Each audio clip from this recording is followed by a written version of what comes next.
Hi everybody, today I'm going to talk about the essential of a teacher, or what do you need to consider if you want to be a teacher, or if you are a teacher, or how to be a good teacher.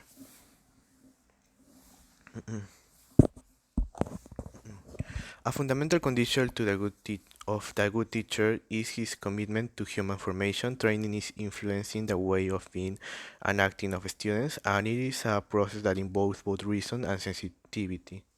The possibility of training requires a teacher a life project consistent with the principles that guide his educational work. A teacher must, I don't know, the teacher must be able to express and feel tenderness, be always open and sensitive to the affective experiences of the students, transmitting in the experience of teaching the enjoyment of knowledge, reveal to his disciples how knowledge beautifies life, uh, infect them with attitudes to respect towards themselves or enthusiasm and warmth in their relationship with others, of self-confidence and appreciation of their possibilities. A teacher must require certain skills that must be always be presented when teaching, for example, empathy, um, to put oneself in the student's shoes and understand their difficulties or concerns, to understand them and help them overcome the obstacles that hold them back, or to provide them with the necessary challenges that will allow them to go further. Patience to deal both with those students who have a hard time and those who always want more. To know how to wait for the slowest ones, but also to adapt to those who finish too fast. Commitment to their profession and to the work they do. A good teacher is concerned with transmitting and spreading the desire to excel in learning, regardless of the number of students on class or the cognitive, cultural, social, or economic difference that exists among them. Um, the enthusiasm for that he does, capable or she does, capable of motivating he his students and infecting them with the desire to learn and know. An enthusiast capable of reaching the student and making uh, him curious about the what surrounds him. Creativity.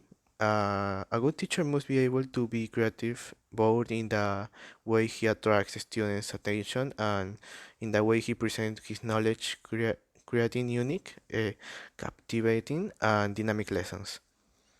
Uh, Also, flexibility. When faced with a special situation or problem, you must be able to change and find a way for all students to understand the concept you are explaining, change your course, and adapt to the needs for the class. Uh, Consistency in his decisions. A good teacher must know how to set norms and rules in the classroom that are current and consistent. He must exercise the authority that his position grants with him without falling into authoritarianism, which would detract from his credibility and alienate his students. For example, if he does not allow his students to eat chewing gum, she should not do so either. Next, humility. A good teacher, no matter how hard he tries, might not be infallible, as any person can make mistakes. Being able to recognize them, admit them, and apologize is a quality that will always play in favor of the teacher, increasing the confidence of the children in him, since they will see him as what he is, a human being.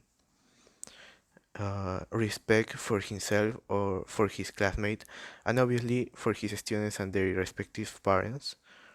If there is something that teachers should keep in mind is that they are a role model for each of the students who constantly observe how they act, how they speak, how they move, respond, or dress. Uh, And the last, responsibility because they work with a very sensitive material. Children and precisely the formation of their students is the most important job they have to do.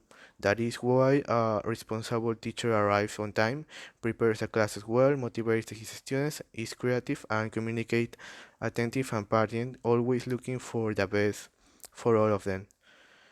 Um, it is clear that I don't mean that a good teacher must fulfill each of and every one of these competencies, neither to the highest degree, and not all at all times, but they must know how to apply and dose each of them according to the circumstance. Mm. We have other aspects apart from these skills. There are certain fundamental aspects that a teacher uh, cannot ignore when teaching. Among them, we have personal presentation. The teacher has to look at himself, discover what his bodily expressions reflect, become aware of the communicative force that his body has and projects. The best form of attitude that clearly reveals joy, sensibility, commitment, effort, desire to excel, moral conviction, and intellectual honesty. We also have the language and knowledge. Knowledge. The teacher's language, which constitutes the fundamental means of interaction, is the educational process is not neutral. It indicates to the students a point of view about the world to which it refers and about the attitude to think about it. For example, when a teacher teach in class a natural phenomenon or a historical concept or a material problem or mathematical problem, he's, he or she is not only transmitting information and objective data, but also expresses evaluation preferences and subjective views. Uh, we also have affectivity and learning. Sorry. Mm, uh, a warm and humane atmosphere is always a guarantee of better and more meaningful learning. In addition to academic achievements, such an environment develops of other essential attitudes for good personal development, such as self-confidence, listening skills, increased creativity, enjoyment of the company of others, ability to give and receive tenderness, ability to spontaneously express different feelings, you know. And the last, we have learning environments. More than simple dispenser of information, the teacher must be an architect of environment conditions, settings, and situations where the student can explore, experiment, and construct knowledge. Uh, we know that the essential needs of the human being demand about an intuitive teacher who does not only believe in traditional model of personal and social development. Only a teacher with wisdom, sensitivity, and respect can illuminate and encourage life and learning options in his or her students that allow for authentic personal fulfillment. That's all. Thanks.